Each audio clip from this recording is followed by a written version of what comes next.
ఎవడ్రాది మా అన్న జోలికొస్తే తాట తీస్తాం, అది ఎవరైనా సరే డోంట్ కేర్. ఇలా ఉంటుంది వైసీపీ శ్రేణుల తీరు. జగన్ను ఎవరైనా ఏదైనా అంటే వెంటనే నోరేసుకుని పడిపోతారు ఆ పార్టీ నేతలు. అంతేకాదు సోషల్ మీడియాలో అయితే నోటికొచ్చినట్టు అడ్డమైన పోస్టులు పెడుతూ తిడతారు.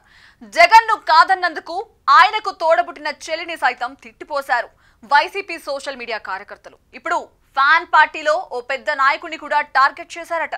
ఆయన చేసిన తప్పేంటంటే షర్మిలతో మాట్లాడటమే. ఇంతకు ఎవరా లీడర్, ఏంటా కథ?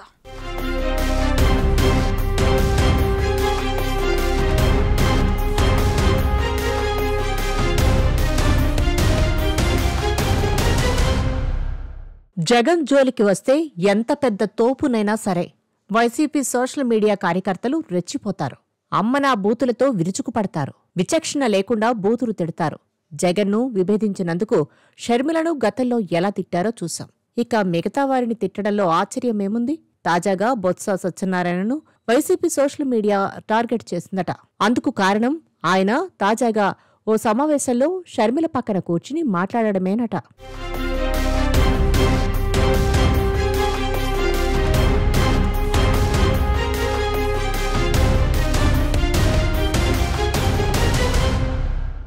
విశాఖ స్టీల్ ప్లాంట్పై విజయవాడలో జరిగిన రౌండ్ టేబుల్ సమావేశంలో షర్మిల, శాసనమండలిలో వైసీపీ పక్ష నేత బొత్స సత్యనారాయణల భేటీ ప్రత్యేక ఆకర్షణగా నిలిచిన సంగతి తెలిసిందే. ఈ ఇద్దరూ ఆ రౌండ్ టేబుల్ సమావేశంలో పక్కపక్కనే కూర్చోవడమే కాకుండా స్నేహపూర్వకంగా మాట్లాడుకోవడం హాట్ టాపిక్ గా మారిపోయింది. ఇది వైసీపీ శ్రేణులకు కంటగింపుగా మారిందట. అన్నిటికంటే అందరి దృష్టిని ఆకర్షించిన విషయం ఏంటంటే రౌండ్ టేబుల్ కాన్ఫరెన్స్ కు ముందుగా బొత్స సత్యనారాయణ వచ్చి తన స్థానంలో కూర్చున్నారు. ఆ తర్వాత కొద్దిసేపటికి షర్మిల వచ్చారు. సమావేశం హాల్లోకి షర్మిల ప్రవేశించడం గమనించగానే బొత్స సత్యనారాయణ తన స్థానం నుంచి లేచి నిలబడి ఆమెను పలకరించి తన పక్కన ఉన్న స్థానంలో కూర్చోమని కోరారు. దీంతో షర్మిల బొత్స పక్కనే ఉన్న స్థానంలో కూర్చున్నారు. బొత్సతో మాట్లాడిన తర్వాత ఆ పక్కనే ఉన్న సిపిఐ నేత రామకృష్ణను పలకరించారు. సమావేశం ముగిసిన తర్వాత షర్మిల బొత్సకు అన్నా వెళ్ళొస్తా అని చెప్పి మరీ వెళ్లారట.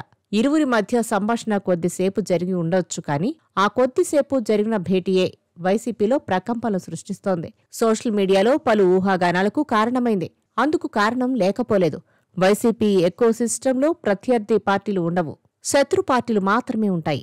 అందులోనూ షర్మిల వైసీపీ అధినేత స్వయానా తన సోదరుడు అయిన జగన్ లక్ష్యంగా విమర్శలు గుప్పిస్తుండడమే కాకుండా వైఎస్ రాజశేఖర రెడ్డి రాజకీయ వారసుడు జగన్ కాదని తన కొడుకు రాజారెడ్డే వైఎస్ఆర్కు వారసుడని ప్రకటించారు. ఈ పరిస్థితిలో బొత్స సత్యనారాయణ షర్మిలతో మాటామంతి కలపడం ఖచ్చితంగా జగన్కు నచ్చదు. ఆ పార్టీ శ్రేణులకు అసలే నచ్చదు.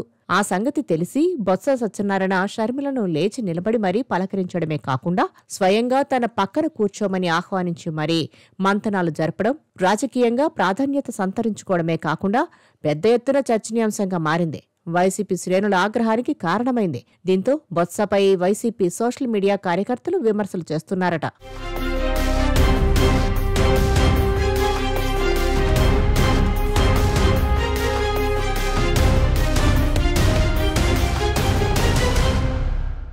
బొత్స సత్యనారాయణ సీనియర్ నేత. ఉమ్మడి రాష్ట్రంలో పీసీసీ చీఫ్గా కూడా ఆయన వ్యవహరించారు. వైఎస్ కాలంలోనూ తర్వాత మంత్రిగా పనిచేశారు.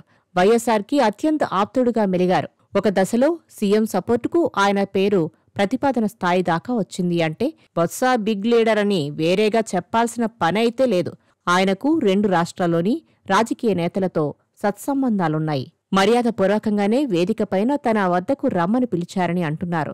అందరినీ బొత్స సత్యనారాయణ శత్రువులాగా చూడరు. అయితే ప్రస్తుతం వైఎస్ షర్మిల, వైఎస్ జగన్ల మధ్య వైరం కొనసాగుతున్న నేపథ్యంలో ఈ ఘటన జరగడంతో బొత్స సత్యనారాయణ పార్టీ నుంచి విమర్శలు ఎదుర్కొంటున్నారు. పెద్దాయన అలా ఎందుకు చేశారో తెలియకుండా నెగిటివ్ కామెంట్స్ చేస్తే ఎలా అని మరికొందరు ప్రశ్నిస్తున్నారు. అయితే షర్మిల వర్సెస్ జగన్ అన్నట్లుగా ఏపీలో పాలిటిక్స్ సాగుతోంది. పైపెచ్చు వైసీపీ దారుణంగా ఓటమికి, ప్రతిపక్ష స్థానం కూడా దక్కకపోవడానికి షర్మిల పీసీసీ చీఫ్గా చేసిన తీవ్ర విమర్శలు కూడా కారణమని ఆ పార్టీ నేతలు భావిస్తారు. ఇక సోషల్ మీడియాలో అయితే షర్మిలకు గట్టిగానే కౌంటర్లు వేస్తుంటారు. ఇప్పుడు బొత్స ఆమెతో కలిసి నవ్వుతూ మాట్లాడడంతో బొత్స మీద కూడా వైసీపీ సోషల్ మీడియా యాక్టివిస్టులు, అభిమానులు అంతా పెద్ద ఎత్తున విమర్శలు చేస్తున్నారు అని అంటున్నారు. దీంతో బొత్స ఇరుకున పడినట్లయిందని అంటున్నారు. ఇది ఆయన సహజ స్వభావం అని, అందులో వేరే ఉద్దేశ్యాలు ఆంతర్యాలు ఏమీ ఉండవని ఆయన గురించి తెలిసిన వారు అంటున్నారు. అయితే వైసీపీలో మాత్రం దీని మీద చర్చ సాగుతుంది. జగన్ని, వైసీపీని దారుణంగా విమర్శించిన షర్మిల బొత్సకు ఎలా మంచిగా కనిపిస్తున్నారు అని కూడా అంటున్నారు. మొత్తానికి బొత్స 7 పదులకు చేరువలో ఉన్న ఈ వయసులో ఈ తరహాలో సోషల్ మీడియా ద్వారా నెగిటివ్ కామెంట్స్ ని ఎదుర్కోవాల్సి వస్తుంది అని అంటున్నారు.